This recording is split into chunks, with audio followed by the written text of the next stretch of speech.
say something in the microphone, and then you wait about 30 seconds. Okay.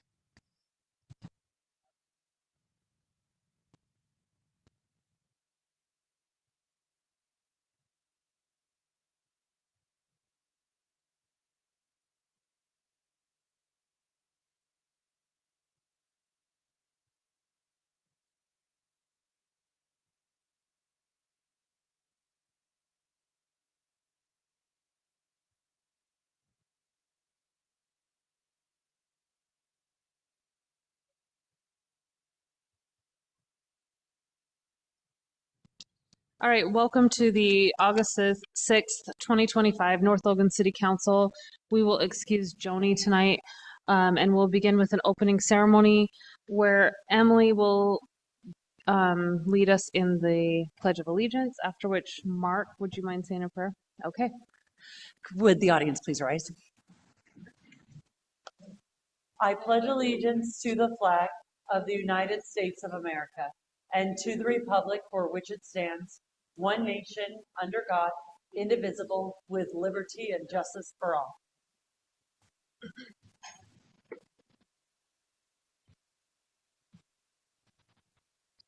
Our Father in heaven, we are thankful for we live, for the circumstances that we have together.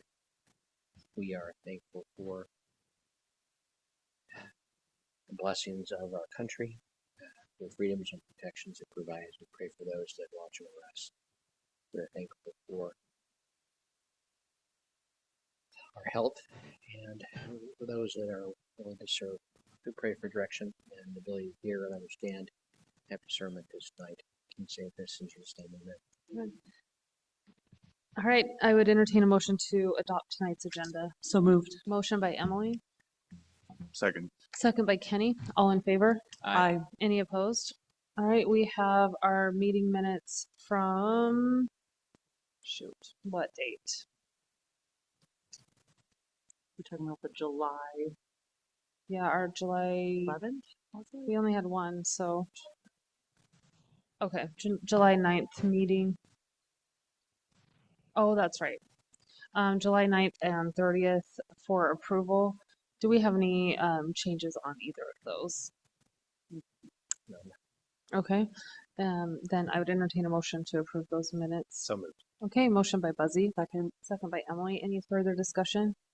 Okay, all in favor? Aye. Any opposed? All right, tonight we are recognizing our exemplary staff member. Today that is Jesse Howe and the entire rec department, nominated by Jordan Oldham. He says, I'd like to nominate Jesse Howe and the Recreation Department for their exceptional work on this year's Pioneer Day celebration. Their months of planning and hands-on effort resulted in the largest event in the Valley that day. From start to finish, the event was well organized, family-friendly, and full of energy. The success of the celebration is a direct reflection of Jesse's leadership and the department's commitment to serving the community. Great work by an outstanding team. I'll add my kudos to that, I think it's just a phenomenal event every single year, and every time I think there's no other activities that they can add to it. They do, and they knock it out of the park. So I know that they work super hard and that it's an all hands on deck kind of event. I saw Jordan directing traffic at 11 p.m. after fireworks. So I'm assuming that's not in your job description as Public Works Director. So thanks to all of our staff for making Pioneer Day. But join me in a hand of applause for them.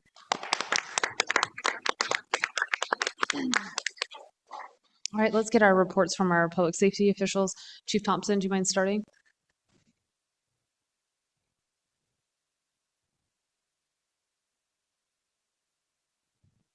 Chief, I'm glad to see you made it out of July. Okay. We made it. We made it. Yes, thank you. It's been a while, it feels like, since Yeah. we had a little report. So I asked Alan to let's just kind of go through a couple of highlights from second quarter. We're working on July's data right now.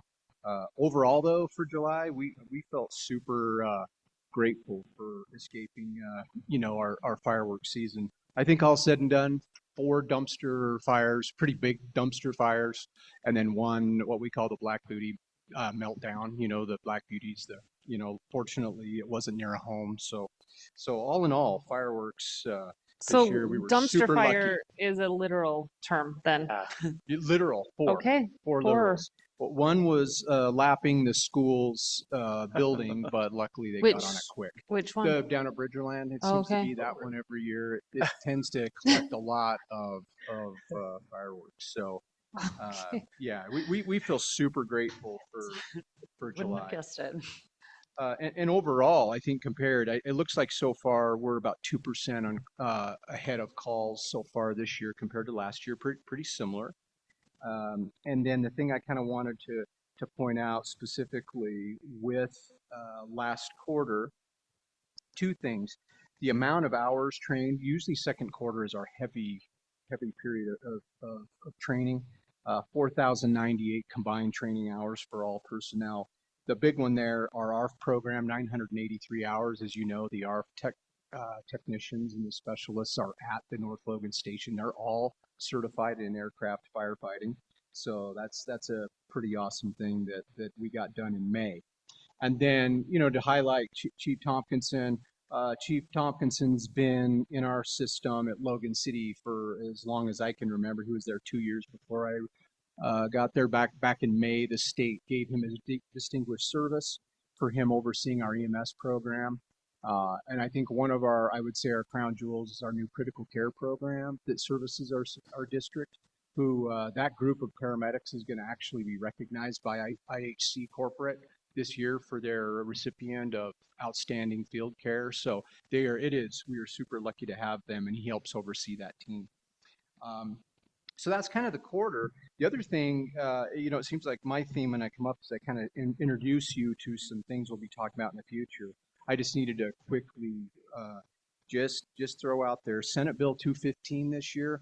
If you get a minute, maybe look it up if you're bored. It's a pretty fast read, but essentially what that means is our EMS system that Logan City provides. That EMS division every 4 years has to relicense for our EMS licensure with the state Bureau of EMS. So they put an extra little fun ripple in that for us this year. We actually have to put out an RFP for service for everything that we provide for our entire district, including North Logan, River Heights, and Providence.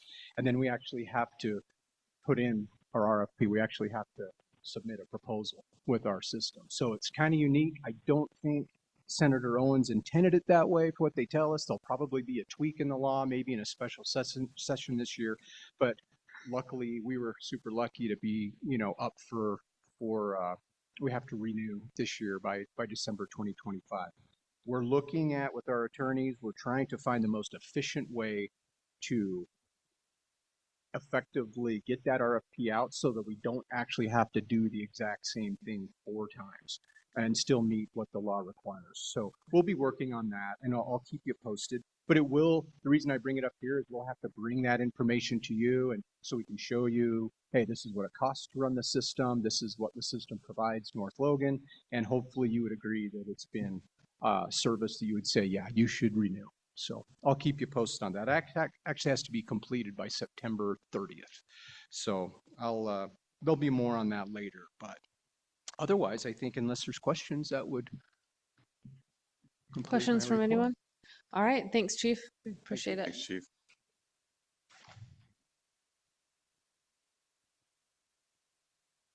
I am still settling on the format that I want to present as far as the priority calls. I know last time when we talked, the council was interested in seeing the difference in our time and what we were spending. So I have numbers for you instead on it. I broke it down by the non-priority and by priority. So this past week, we had 109 calls between North Logan and Hyde Park. 82 of those were in North Logan and 27 were in Hyde Park. Out of the 82 calls, 47 were priority. They had an element of urgency to them. I included in that medicals, accidents. We had a vehicle fire down by Walmart, domestic disputes, theft, custodial interference. We recovered a stolen vehicle. And then we had a couple other intrusion alarms, juvenile problems, and a trespassing that we dealt with that were required more of an immediate response to it. 35 of the remaining calls were non-priority. So they included found property, abandoned vehicles, parking problems, agency assists, VIN inspections, animal problems, things that didn't require an immediate presence on it. So I'm still working on it again on how I want to put that format and present that format to you. It equated to 57% of our calls this week were priority, where they were dealing with that. And the remaining 43 were slightly less than that. They were a non-urgent on that. This week also, our deer plan went into effect August 1. And so the guys are out getting the waiver signed, and then they'll start taking the deer, I imagine, next week on that. So that's kind of where we're at this week. They're getting the waiver signed by residents who are property Yeah, the owners property who owners are who allow interested us in to that. Are I know I had one of my neighbors inquire about how to get on the list. Do I just send them? Yep, have them call the Okay. office and talk to me. We'll put them on the list. So I've created a master form for the guys who are involved in that has the plan, the certificate of registration, the list of the residents and their phone numbers who are interested in taking the deer, the waivers, the boundary map on that. So I have all that in one format that they can access on site.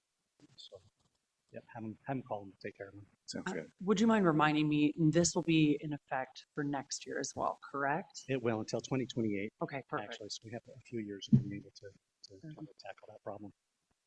I hope it works. One thing to add, that list is very lengthy, longer than is. I thought. Like Really? it's It's long. it's 70 to 100 people that signed up to get Man, I'm glad to hear that. harvested deer. Hyde Park, I think, had 21 signed up. So And is that a combination of people with a lot of land and people with a small amount of land that also want? yeah, all ranges. Okay.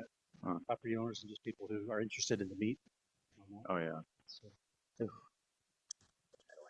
It wasn't Buzzy.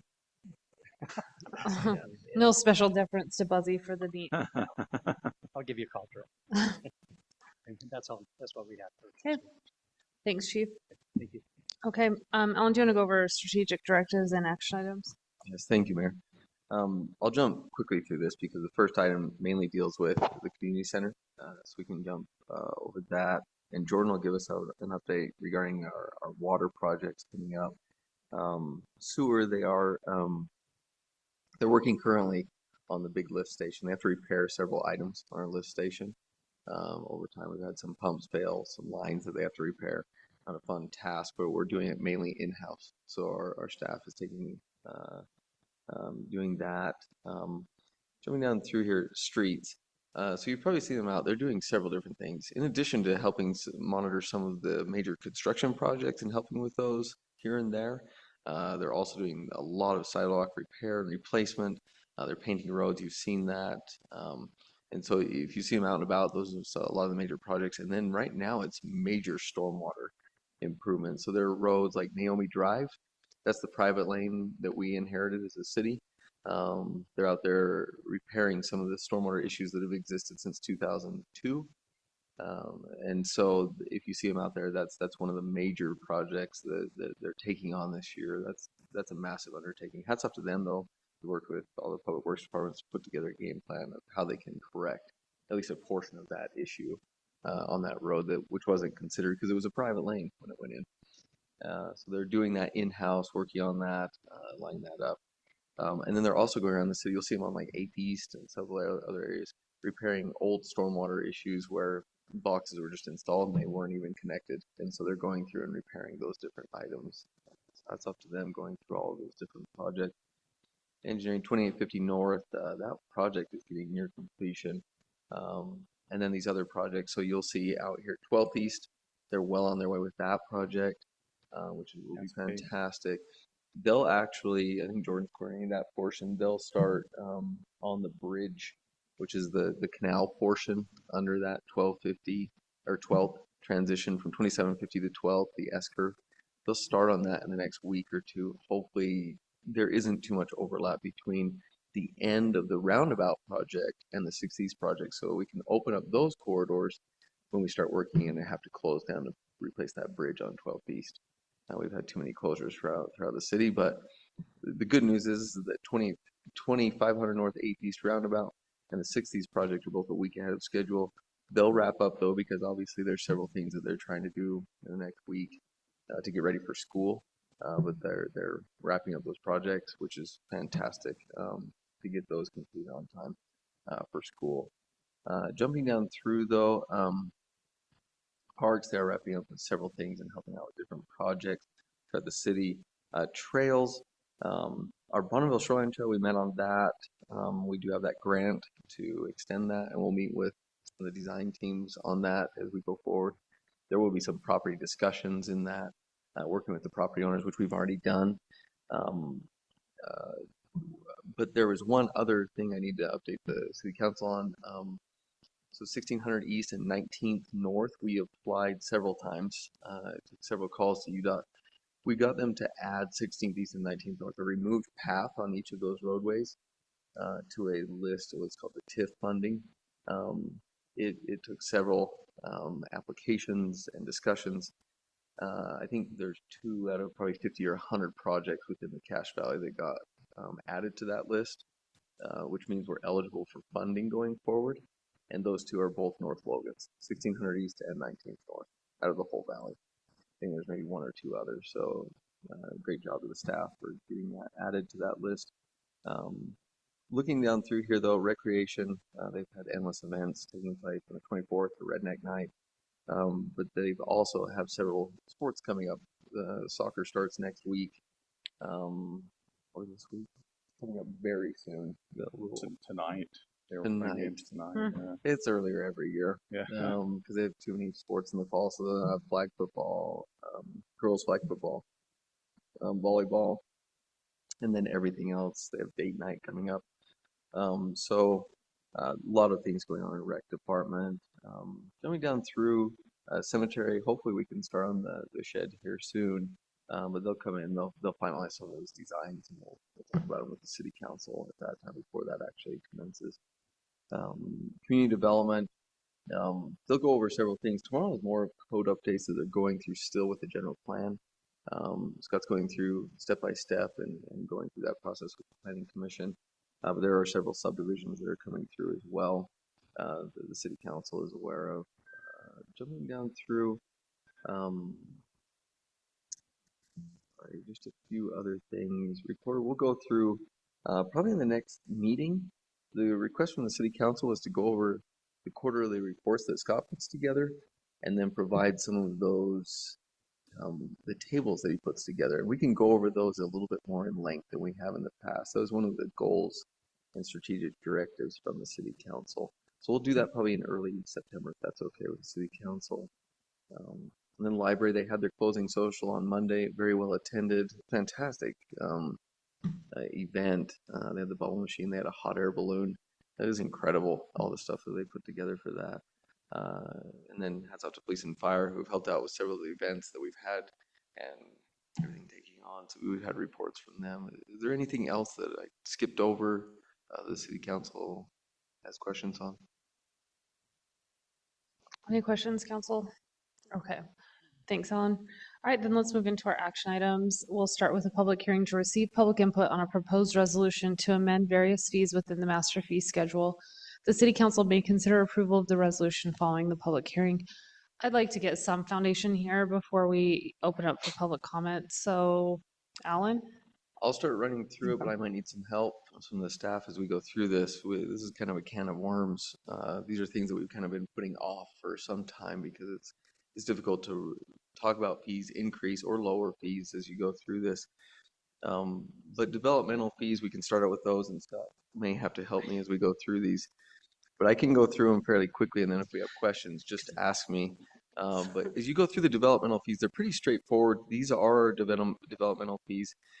We updated them about 5 or 6 years ago. That was about the first time in about 15 years that we had. And 5 and 6 years ago, we kind of brought them up to date, increased them significantly at that time because they were very low, incredibly low as far as developmental fees are concerned. We're still probably about average or a little bit below average on our developmental fees, but looking at what other cities charge and trying to be cognizant of that along with our staff time. Obviously, it never covers our full staff time, our developmental fees. That fee would be very high. And so we just kind of take both of those into account as we go through here. But jumping down through, I'm trying to look at some things that are changes other than just a slight increase. Um, One of them is more of a zoning clearance fee, which is something that incorporates a lot of different small applications that come through and things that Scott has to be involved in each step of the plan. So we kind of made those a little bit more simplified as we go through that. The other one is cost incurred. We put this in here because most of the different fees say cost incurred. It doesn't define what those entail. And that seems a little bit unfair to just say we can just charge whatever we want. So it's defined. It says this is what this entails. And it's really for our contracted city engineer and our attorney. And it's if the fees become excessive. So if there's an excessive review with anything, then we just pass those fees on to the developer, which has taken place in the city. Most of them are fine. We'll sit down with them. We go through. It's a regular review process. Others, they come in every 3 months, and we just have to start all over. They don't remember what they've submitted, and we have to start anew. And it's a lot of staff time at that point, and that's a lot of staff time we have to eat because we have to turn it over to the engineer or the city attorney for review again and again and again. And so that's in order to kind of help correct that. And then the construction fee, this is one that we implemented probably 2 years ago or a year ago, and it was 2.75% of the total infrastructure cost improvement. That is the fee for inspections on a subdivision. That's been increased to 3%, or the proposal is at 3%. That's still about average for what most of these charge. 2.75 is a little bit low. Seal coat fee, that's just increased because it's still below what it actually costs. But that's a fee that we charge developers when they come in, and we apply that within the first 7 years to the subdivision. So you kind of like, you charge them in anticipation of within 7 years of the development seal coating? Yep. Okay. And then thereafter, it's on the city? All in the Okay. city. So, yeah. I was going to ask Alan on that one. Scott Perks had added a comment there that seemed like a good discussion point, but it doesn't seem to be reflected in the fee in the table. I think the cost was like 50 cents beforehand for 75. Is it 75 right now? Yeah, yeah, That's- we're right at 75, so I think we're still pretty good at the 75 cents. 75, it still doesn't cover the cost, but that's kind of the fair type of assessment that we give it. It can be fairly pricey for the developer when they come in and they charge that. But that's well below what some of the other cities charge because their initial instant is what's called a HA5. HA5, is that what it is? HA5 is a very expensive surface application, and they charge that in several of the other cities. We don't. We do a more effective application, which is more of a seal or a chip seal. But still, that's just intended to at least cover the majority of the costs. So you think bumping that up to 80 to 85 cents? We per could square foot? go to 80 or 85 cents. I mean, I'd love to cover our costs as closely as possible instead of, because someone's got to eat it somewhere along the way. I agree, and it I is a don't want net to- loss over time. That's kind of how residential subdivisions work. I think a lot of people have the misconception that all residential subdivisions come into the city, we make a ton of money off them. No, every ounce of residential is a net loss to the Yeah. city. Yeah. If you're just talking about dollars and cents. If we can get as close as possible, if that makes sense, like I understand we're still gonna be net, but I That's don't fine. feel like we're killing people by charging 10 cents more to something that they are going to be utilizing and Yeah. will eventually be a net loss for us. That feels fair to me. I think it's great. Good catch on that. Jumping down through here though, building permit fee. So this is one that's reduced because it's already incorporated into the zoning administration fee, or it's the zoning clearance fee that Scott's implemented. So we nixed that one because it's redundant at that point. Grammar request. We changed this significantly because if someone comes in to do a grammar request, it's in North Logan. It's kind of different. I'll just be blunt. When they come in to do a grammar request, most of the time, if you just email the staff and say, "Can I have any of this information?" they'll just email it to you. There is no charge. That's just part of staff time. We just want to be transparent. We just share everything that we have. If it's excessive, that's when we ask them to do a grammar request. If they're asking for endless amounts of information or documents that takes the staff a very long time to put together, that's why we put that together. And so this is bringing it more in line with what the actual request would be. So the base fee, and then we have a charge per hour. I'm gonna be honest with you. I think the fee itself is fine. I do not like the way that is worded. I think it's unnecessarily difficult to understand. Like, Yes. anyway, if there's a way that we can make that a little bit simpler. Are you talking about the left column or the right? No, the right column where it's like $15 base fee per request, and then the way that next sentence is just really wordy and I don't think very clear. And if we're gonna do it in 15-minute increments, would it be okay for us to then discuss what the fee is per 15-minute increment? That's the part that's we should just probably change. If it just says shall be charged $30 per hour per staff member, you could just leave it at that because then it'd be prorated at that. Okay, You just leave it at that. something like that. Whatever we do, just as a like, and adding a sentence of like we can charge, like we do it to the 15 minutes or whatever. I was like, I don't like that the way it was written. Something more along those lines. There you go. Perfect. And this is compliant with state code, because the initial fee won't be more than the $50, and we have to ask them, or we have to notify them if it is going to be more than $50. So that's why the fees are built that way. I think it encourages tailored requests, you know, so not the last 25 years of anything mentioning picnic tables. We have had requests like that. Literally, my we have gosh. had requests from people even outside of Norfolk. I will give that as an example where they come and they say, give me every time that someone has spoken about this in the past 30 years. And we just have to say, one, that's nigh impossible, but we'll start going through that. But this is going to be your charge for that. Like, that's abusing the system, in my opinion. Mhm. It's not for that. It's so we are transparent. We can share with everyone. But again, the mayor pointed out, like, if they want information, just email the city staff or email an elected official, and we'll just share it with them. Everything except for HR information is probably just open and information for individuals. Jumping down through here, though, this is kind of when they request. This hasn't been updated in probably 20 or 30 years. It's if they come in and request this type and reach out to people, and this is kind of coinciding with what they charge right now for that. Miscellaneous fees. Just jumping down through here. Back in the day, I don't know if the city function is like a Xerox or like a Kinko's, but we're not a Xerox or Kinko's, and we're not here to make copies. So we basically just bump those up to very high. This is basically what it would take for the city to make these copies. So there you have it. And fax machine. I had to learn how to fax when I worked for the city, so there you have it. We scan and send things. Senior luncheon. This is probably just a 4 or 5 month item. The reason being is the intended direction for the senior luncheon is more of a senior program, which means we'll serve lunch and we'll have it here at the community center, and we'll probably have it catered, and it'll be less cost, I think, for us and for the seniors themselves, because the costs have raised significantly by the restaurant that they go to. Is our plan when we are doing it there to then come back and change this fee? Yes. And so just remind me about that when we get to that point. We'll have to do that regardless when we get bids for someone that wants to provide the catering service for them. There is a mistake I noticed. The non-resident library user fees in April, the library board met and they've raised the non-resident fee to $125 per year and $35 for a 3-month period.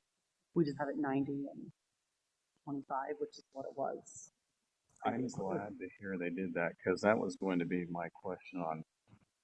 I noticed that on here that fee hadn't changed, and I know that the cost of running the library has updated. So Well, and then there's the no wait thing, and we wanted to say like that's really intended to benefit North Oakland residents, so we didn't want there to be kind of a flood of like St. George residents. We were realizing $90 is less than North Logan residents would be paying through their taxes, and we just didn't really feel like that was fair. I So agree. So did you say 135? 125. it's $125 a year Alright. and then $35 for a 3-month period. I had to look up the numbers because I can't remember them off the top of my head. I think that's great. I still think that's a steal of the deal. I do too. I do, and especially because like you don't get limited access because there are other non-resident library user like library cards where you get like really restricted. You can only get, 50 books, where this is your entire family can have it. Like that? Does that look? Yeah, Yep, that looks Okay. perfect. Thank you. Good catch on that. Sorry. yeah. I was Yeah, aware I of that. just, So there's no individual library card option annually for the non-resident library. you would pay 125. Because I mean, that's sort of like, it's based on household Yeah. Yep. here, you know? Yeah, like I said, I still think that's an incredible value. I do too, but I really do like what our library is doing, so. So should that say household library card? I just think it might be confusing because I would say, because it's realistically like, you only get one user. So like your kids are using your account. Yeah. So I would say it's individual, but you kind of have your minors on there with you. Like, It- so my husband wouldn't, he'd have to use my card. He'd have to get his own. It does tend to define it in that next paragraph. You guys probably know this already, but allows for cards for all family members of the family living in the residence. So it does give it a little bit of clarity there. Okay. Water user fees, they added this because they'll go out to do a water meter inspection fee. And they'll go out and either someone won't make it to the inspection or something else. What they're trying to do is just discourage them from going out 3 and 4 times and no one being there or not correcting the item. And so they usually just give them 1 freebie or 2 freebies, but at that point they have to start charging to say, if we're going out here multiple times, you have to actually be here or correct something. So that's what's also- intended to do. Stormwater fees. Luckily Scott caught this and going through, we run a little bit in the red regarding stormwater. This is still a relatively new department. I'd call it that because it was started in about 2004 to 2008. I'd say 2008 was when it was formally implemented. The state came down from the EPA and they basically passed on stormwater rules and regulations to cities. They said, cities, run whatever we tell you to run. And that's how stormwater departments were created. And there's a lot of regulation associated with stormwater. People confuse these with floodwaters, like floodplains. They're somewhat overlapping, but this is very related to stormwater, like on construction sites around the city, industrial, anything that can get into a river, stream, or canal around the community. So there's a lot of regulation associated with that. There's also a lot of things we have to do to install stormwater plans and stormwater capital. And so this is something that we need to bring up to date. These fees are pretty close to a lot of the other cities. Some cities around us are significantly higher, actually a lot higher. But as we look through this, we didn't want to go extremely high. The reason we say that is because like a single family residence, when you look at this, people are on a fixed income, a lot of people. And so raising these extremely high in 1 year or 2 years or 3 years, it's better to do maybe smaller incremental and look at this and make sure that we can cover our costs at that point. And that's the intent. This is what gets built into our residents' monthly North Logan bill. Thank you for clarifying that. Sorry, I should have clarified that. Yes, Kenny, this is your monthly utility bill that comes through. So for single family, $5 per month. Some cities around us, I think, go as high as $21 per month. That's a lot higher. You're talking a quarter of the cost for living in North Logan City for stormwater. But what we're trying to do, we're trying to just cover our costs. In the future, if we want to look at the big ticket items, it would be the implementation of a stormwater impact fee.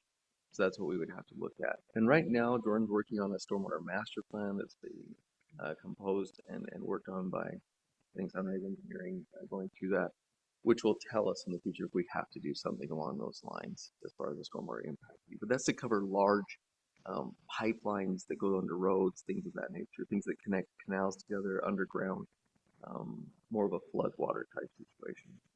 Well, and I know this isn't related directly to the fee, but is this where we're also trying to make sure we're getting, is it stormwater getting into our sewers that's causing, like, we don't, or is it, do you know what I mean? We get charged more for it. Is that, am I, like, So I know that's, we want to that's a good lower point. costs there.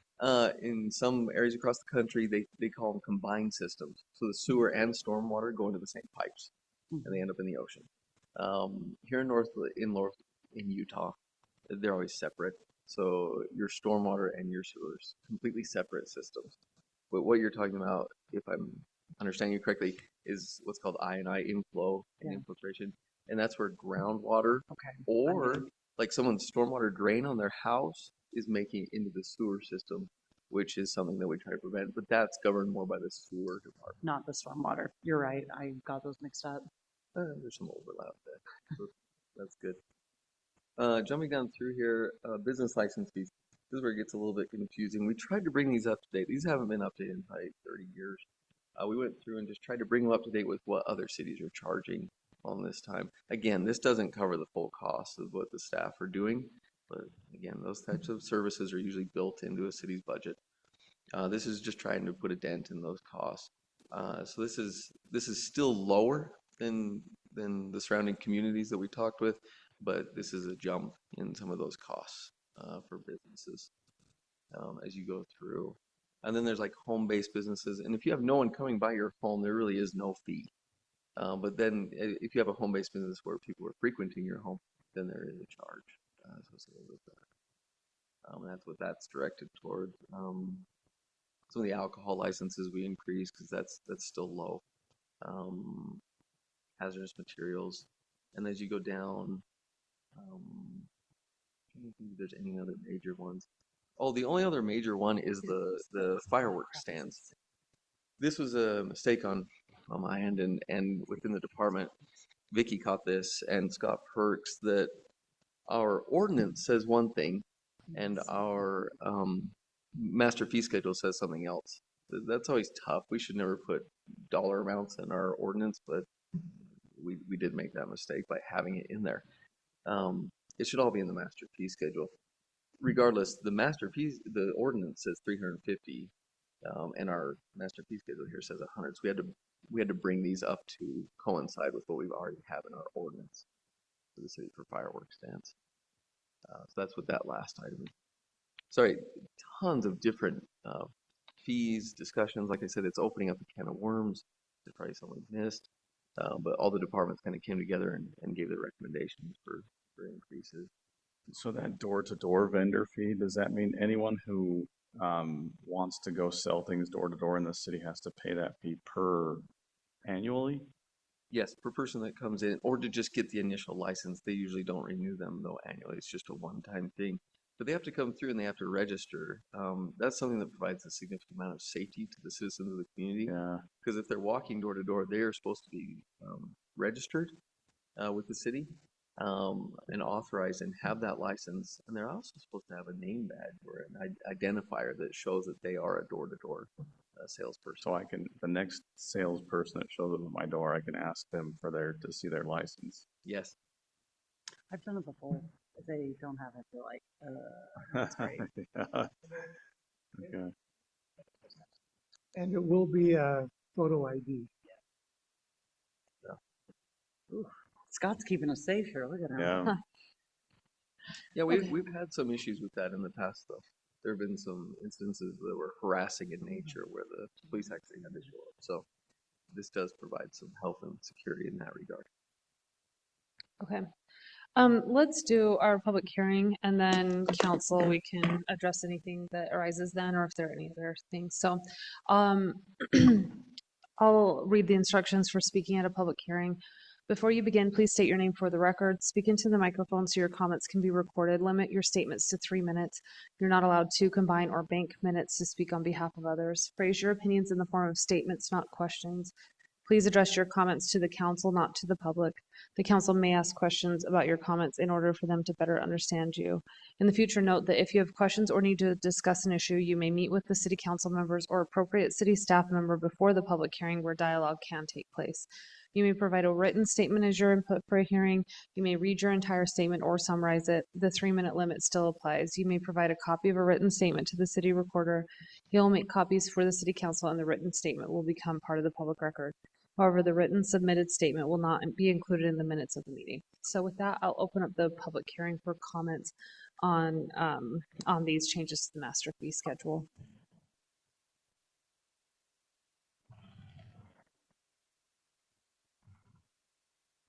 Hi, my name is Susan Coles, and I know that it was just discussed that our fees are in some cases higher, some cases lower in other cities, but not knowing what cities those are, I would just like to say that it would be a concern of mine that our fees be compatible with other Cache Valley cities.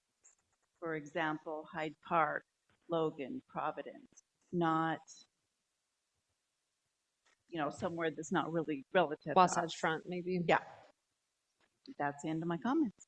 All right, thank you. Thank you. Okay, and I noticed we kind of have the ability to look in the folder that shows kind of the comparison cities, and one of the main ones is Logan, and I believe, are they all Cache County cities that we're comparing with? Yeah, for the development fees, we look at just local cities. We don't look at Salt Lake City, for example, or Provo or Ogden or those types of cities. Okay, So- thanks for your input on that. That's a very good point too, because when we look at cities across the board, when we look for even wages or benefits, or if we look at any of these fees that you're describing, they're much higher on the Wasatch Front, so we can't use them as a comparison. We do in some cases, but not in any of these cases that we're looking at here. These are all local Cache Valley. Very good point though, because we do want to be competitive, and most of these fees that you're looking at across the board are lower than a lot of the surrounding communities. Like Jordan mentioned when he said $21 for a stormwater fee per month, that is incredible. That's 2 or 3 of the surrounding communities that charge around that amount, and we're charging $5 per month. Okay. Any other comments? Okay, seeing none, I will close the public hearing. Council, what comments do you have? I did have a question. I noticed Vicky's comment at the end of the document there about Airbnbs. So the fee that they would pay is just covered as that would just be a business license. Is that right? Or is there an additional, some kind of, yeah. To clarify, so they do have to get a conditional use permit. They come before the Planning Commission for approval. If approved, they still have to get a home-based business license, which involves those inspection fees as well. So there's a couple of steps for an Airbnb to become licensed and different fees that are associated with each step. That makes That's sense? a very good point. That was a lengthy debate by the city council when they implemented that. They balanced between 2 frames of thought. If the fee is too high for a Airbnb, no one will come in and register or talk to the city. Likewise, if it's too low, I don't think anyone's even going to pay attention to that. Same frame of thought. So what this is a pretty commensurate with a lot of other cities. North Logan had Airbnbs and ADUs long before any of the surrounding communities, although not very well defined at the beginning.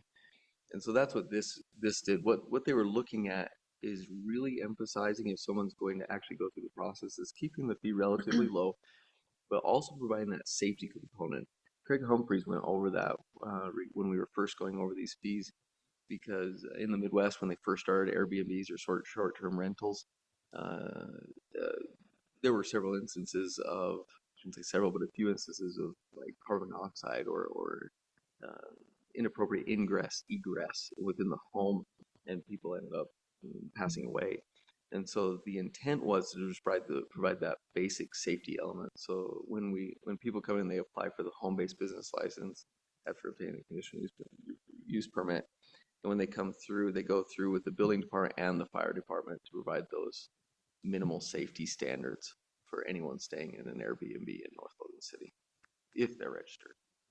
So it wouldn't be too hard to gather statistics on how many short-term rentals are listed for North Logan versus how many are actually licensed. Yeah, not We many are can't- licensed to register. I was under the impression though we couldn't utilize the information. We Is that can correct? now. They made a change in changed the it. legislature this Oh, last good. year. Yeah. So I'm so glad to hear that. What they're referring to is there were legislators who owned Airbnbs when they originally passed this ordinance that said that you couldn't use the advertisement of a short-term rental as proof that someone was operating a short-term rental. Isn't that crazy? Yeah. It's like, well, what else are they doing? But they've changed that because that's ridiculous. Sometimes I list my house just to see. Just to see who likes it. You know, I But- want to see how, would people would go for this one. But now it's more of an encouragement to come through and just go through the process. I'd say it's a fraction of the ones that are actually operating though have come through and actually registered at this time. Is that a fair assessment, Scott? Yeah, and I think it's actually helpful to have that conditional use permit because if we find that they are renting, usually through a neighbor complaint, we can send them code enforcement to say, hey, you need to come and get a conditional use permit first.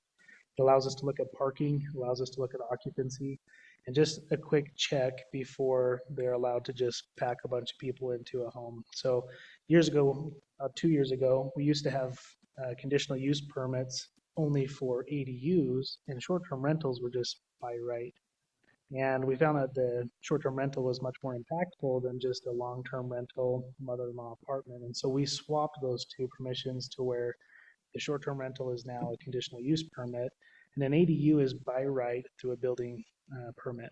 And it's been beneficial. But if we do catch someone renting a short-term property without a conditional use permit, then we can go through code enforcement to have them come in and get licensed. So that is the way to compel them is through code enforcement. Yeah, and honestly, if you look at all the fees that are required for you to get a conditional use permit and a home-based business license for a short-term rental, it's not overly burdensome, but it represents enough of a process that, you know, they're maybe more inclined to long-term rent if they have an ADU or if they want to use their home for rental purposes. And that was part of our consideration with our moderate income housing goals, was to try to incentivize the long-term rental versus the short-term rental. So we went through that about maybe 2 years ago, and it's been working out well. So since we're looking at the master fee schedule, do you feel like we've, because of the larger impact of the short-term rentals on just infrastructure and emergency services and such, have we adequately covered through these sets of fees that additional impact? You know, there's not really a good way to collect the long-term impact on a short-term rental. We could look at disproportionate business licensing fees for a short-term rental, which I don't believe we currently have in place for them. But the fees to establish a short-term rental are mostly just to review and approve and inspect. And then from there, the long-term impacts aren't really covered by any fee structure other than the renewal of their home-based business license, which is only, what, 90, I forget what that amount is, but 90 to 125 a year. Okay. That's something to continue looking into though, as we talked about the disproportionate business license fee related to police and also the good landlord licensing program that we could look into in the future. Those are very good points that we really need to discuss. Okay. Any other discussion on this? One question. Going back to the grandma issue, how often do you get these long requests for grandma? They're usually somewhere between, averaging a couple of months. But I mean the big long ones. But the big long ones? Yeah. Probably 5 times a year, 6 times a year. And are you able to use the public records exemption to respond to them very often? I understand you can just say that records available to the public and not have to provide it. If they're posted on a public forum, such as the public meeting notice site. Exactly. Or Then some I other respond to location. them that it's available here, so the grandma request is fulfilled. And does that help a lot, or is that not helpful to you? My experience, The ones Mark, that the ones that are requested, those aren't the ones that they're looking for. it's not like, was this discussed at city council? My experience is that it's like, It's not public record. yeah. Okay, fair enough. Okay, well, thanks, council, for going through that really detailed, especially as we went through it. I think that was really valuable input. So thanks for your time at, really thinking about these fees. Any other changes before we seek a motion? Okay, then I'd accept a motion on this. I move that we approve the resolution to amend various fees within the master fee schedule as listed. And as edited. As edited. Okay. All right, motion by Emily. Second by Buzzy. All in favor? Aye. Aye. Any opposed? Okay, that motion passes unanimously. We'll move on to consider approval of a resolution amending the North Logan City Design Standards Technical Manual related to street trees.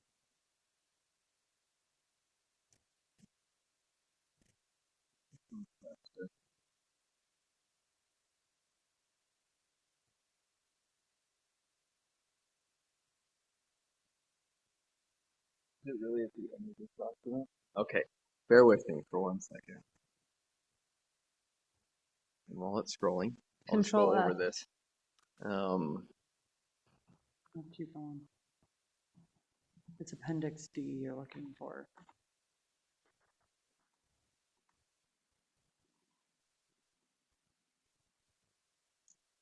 Okay.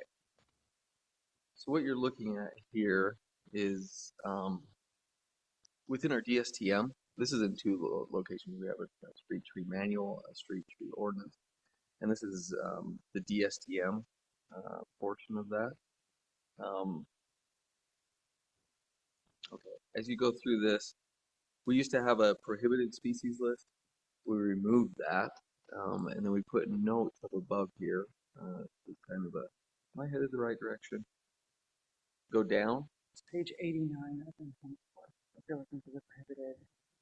That was the prohibited. So we removed that because instead of just saying you can't plant these few species, instead of doing that, we provided a lengthy list of saying here are all the species you should be looking at, and providing, and they're based off of the widths of the planter or the park strip. Sorry. So you go through here. Here you go. And as you go through here, obviously we had to redline several trees. A lot of these don't work in our park strips, and we know that by experience. And we do have a licensed tree hugger on staff, Jordan, and myself. But going through here, what we put is this note. So we crossed out the ones that do not work. Things like crab apples are great trees. They do not work in a park strip. The reason being is they are self-pruned by garbage trucks, by school buses, by anything that comes down the road. Our plow trucks are probably the biggest pruners of street trees, and we lose mirrors and windshields every year. And so we have regulations regarding that. This helps prevent that. So planting the right tree in the right place. And looking through this, we've taken out trees that have a low canopy that cause issues in the park strip. So what we did is we put this note in here. It says any tree not listed, and this is not permitted. The DRC, the Development Review Committee, may consider requests to use a tree not listed in this table for approval. If a tree is planted that is not on this list or not allowed by the DRC, it is the owner's responsibility to remove that tree. And that would be the case. We just want people to come and just chat with the city, say, hey, here's the street trees that we're looking at with the development or a home, and just say, hey, here's the trees that you should look at. And there's a list of that 40 to 50, 60 tree species that are appropriate for this area and appropriate for the park strips.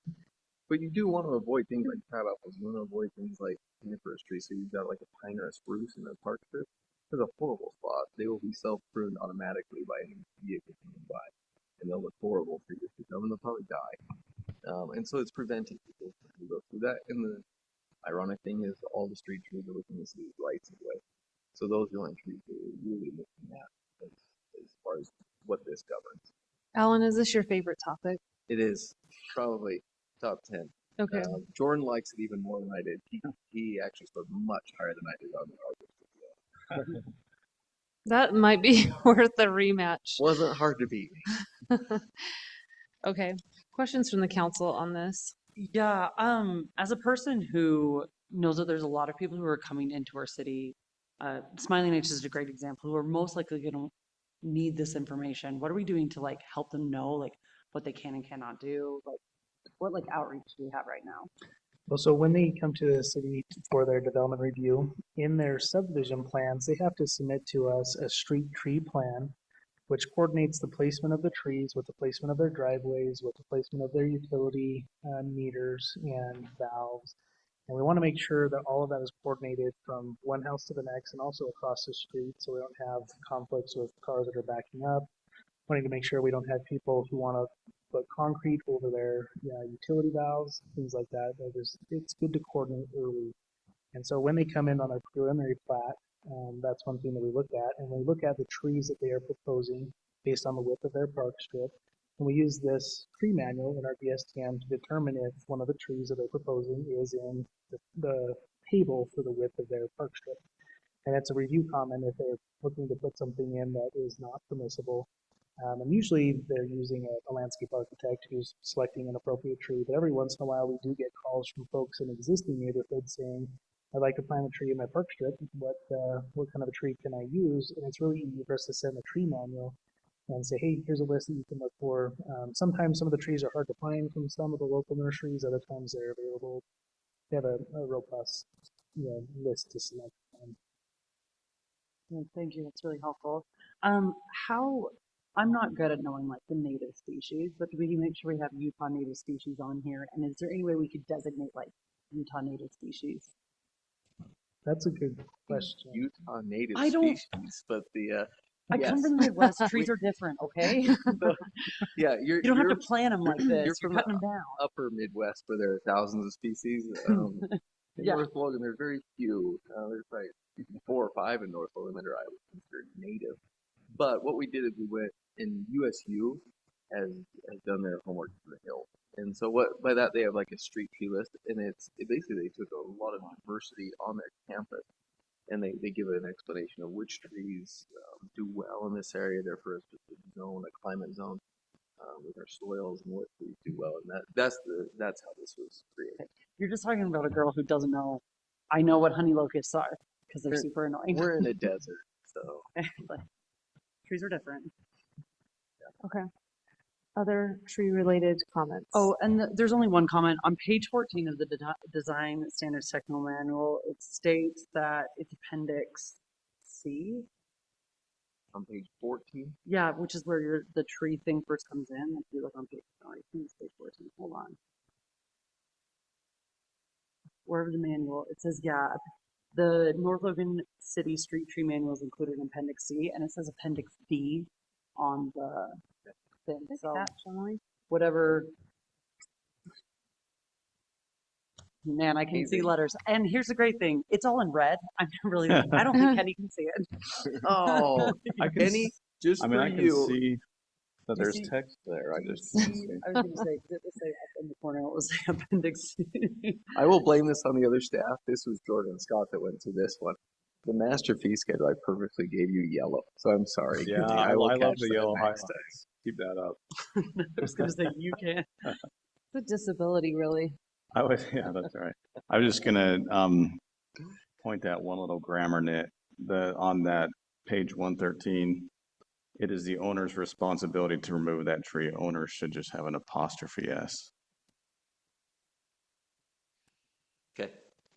Yeah, so if you do make a recommendation, just make sure you make the 2 corrections that Emily pointed out and that Kenny pointed out regarding the correct apostrophe. Okay. Regarding ownership. Okay. Do you have any questions? Great. I'm going to make a motion then. I motion that we approve a resolution amending the North Logan City Design Standards Technical Manual related to street trees with the edits that we've made here in this meeting. Okay, motion by Emily, Second. second by Mark. And any further discussion? All in favor? Aye. Any opposed? Okay, that motion passes unanimously. Thanks again for your hard work on that, staff and council. We'll move on to consider ratifying the approval of a proposed addendum to the settlement agreement and property acquisition offer. I'll just cover this one. It's the reason that we had an emergency meeting last week. We didn't in fact have a quorum. Kenny, I'm sorry, I didn't listen. There was just like a brain freeze, I guess, at the time that we have all those workshops with 2 council members and the mayor. So I believe that you've all been informed on this issue, so I would entertain a motion on this. Nothing's changed from last week. Right. The only changes were the ones recommended by the city council. We're just ratifying what happened. Ratifying those changes that you guys recommended, which the other party did accept. Okay. As far as that's So motion by Mark, I'll second. second by Kenny. All in favor? Aye. Any opposed? Okay. Let's move on to our work session items. Updates regarding the North Logan City General Plan and City Center Master Plan. Scott, I want to know, when's this agenda item leaving ever? I'm happy to entertain a motion to renew it. Okay. You know, we're getting close to the end of the long timeline. I mean, we've had this on the agenda for almost 2 years now, but that's how long it takes to get through a general plan update, and then all the work that comes after a general plan to put the plan policies and goals into our code. So for everybody who's listening in, we did adopt a new general plan and a city center master plan back in February. And the Planning Commission has been working with our consulting team and staff to draft a lot of text amendments that are needed to put all of those goals and policies into the code. So we've been working through various workshops over the past several months, and there's a lot of adjustments that are in Redline. We've been creating new zoning classifications for different areas of town that are identified in the plans.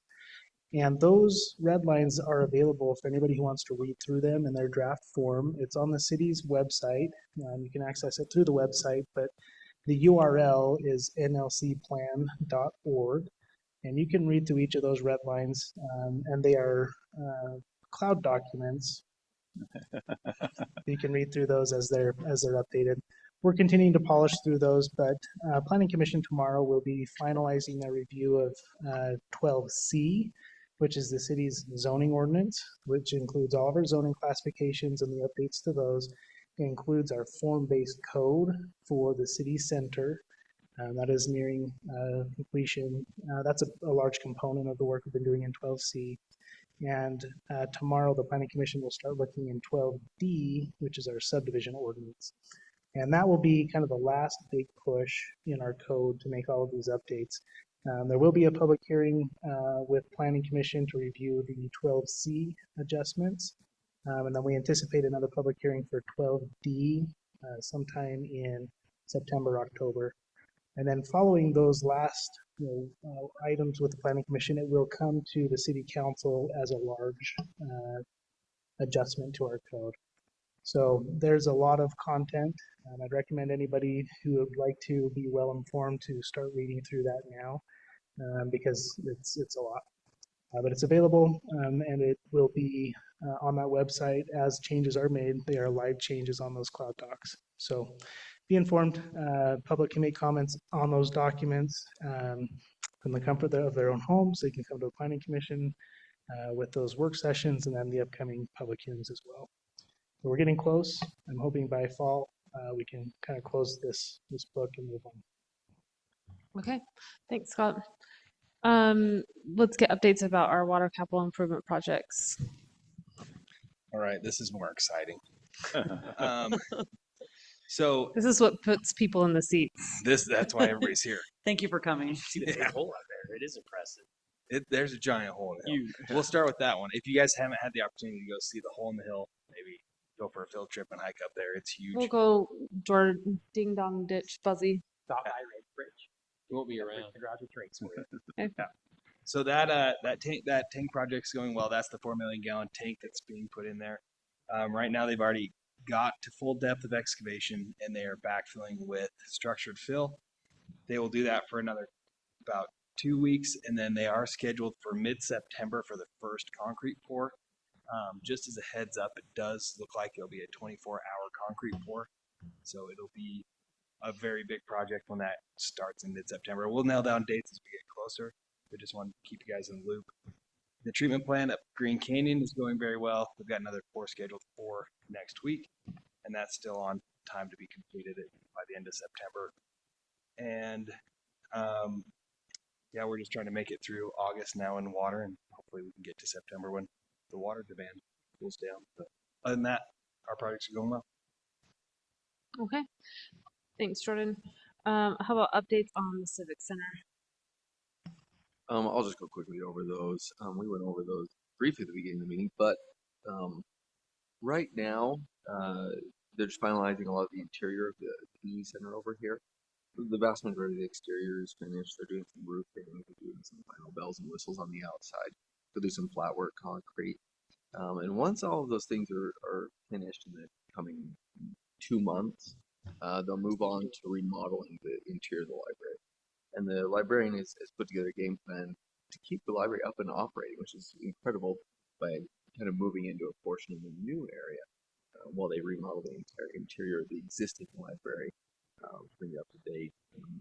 And so we've done that, and we've also, Trent and all of the other individuals involved have started the fundraising, which has been going on for years, but a formal game plan to fundraise for the remaining items that we have. The naming of the room, several other things. They have a donor wall that they've got, so just reaching out to those individuals in the coming months. Okay. All right, let's move on to reports from city officers. We'll start with Jordan. Sorry. Nope, I don't have anything other than Alan mentioned the two big projects, 6th and the roundabout. They should be open here in the next few days. 6th. Thank you. No, seriously, this is such a huge thing. I'm so excited to tell everybody like how on track we are. People have been really excited. So thank you for all the hard work and thank you for really being on them. Did you tell us a date for the roundabout? So the roundabout is scheduled to open 18th of August, which is the Monday before school. Who gets to go through the roundabout first? Well, you 5 up there? Okay. It will be on a bike, absolutely. Okay, listen, this is a public meeting. We don't have to rank it. This is on public Just meeting. go through there. Definitely on a bike though, for reals. I will Okay. admit, I was a doubter. In our last meeting, I was like, no way. But Kenny, you made it very I- clear. That was not subtle. No, I'm just really glad to see, I'm eating like, crow. thanks for staying on them, because I know that that's half the reason that this is happening. Okay. Scott? Okay, Scott? Just a reminder that elections are going on, so you better be voting. Early voting That was a thought. has already started at the Cache County Clerk's office, which goes through Friday. So if you're not registered, go down there to vote. If you are registered, you should have already received your ballot in the mail. And we always love when people drop their ballot off versus sticking a stamp Drop on it it. in the Cache County ballot drop box. Doesn't cost us anything. If they put it in the mail, it costs us for every return stamp. Remind me, what's the cost of our primary election? The primary, Yeah, it'll be around 14,000. it's before we even get to the general. So Is that cost incurred by North Logan City or by Cache County? Thus- North Logan City. so every time there's a primary, that's Every election is $14,000. about $14,000 to $15,000. So I'm getting very old. Before they changed all of this, and Scott used to administer it through election judges and all the local volunteers through the community. The cost was around 3,000 to 5,000 for the entire election. Now we're up to 20, 25, 29,000 for everything. That's a big jump. I still want to keep voting, so. And just a reminder that primary canvass will be on Tuesday, the 19th at 1 p.m. here in the city office. And just a reminder, the primary deadline is the 12th. COB. This coming Tuesday. And if people want to drop off ballots, Nerd yes, coming the closer. approved Cache County ballot boxes or at the city office until 5 p.m. that day. Okay? And then it has to be in Cache County Clerk's hands by that night. what time is Like, the So it needs canvas? to be mailed the day before, is that what you're saying? 19th, Tuesday. I know. Is there a time? Oh, 1 p.m. 1?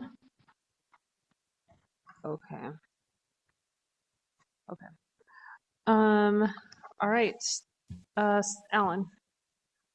I'll just go through the dates really quick. So mayor's message, Mayor, you have it for September.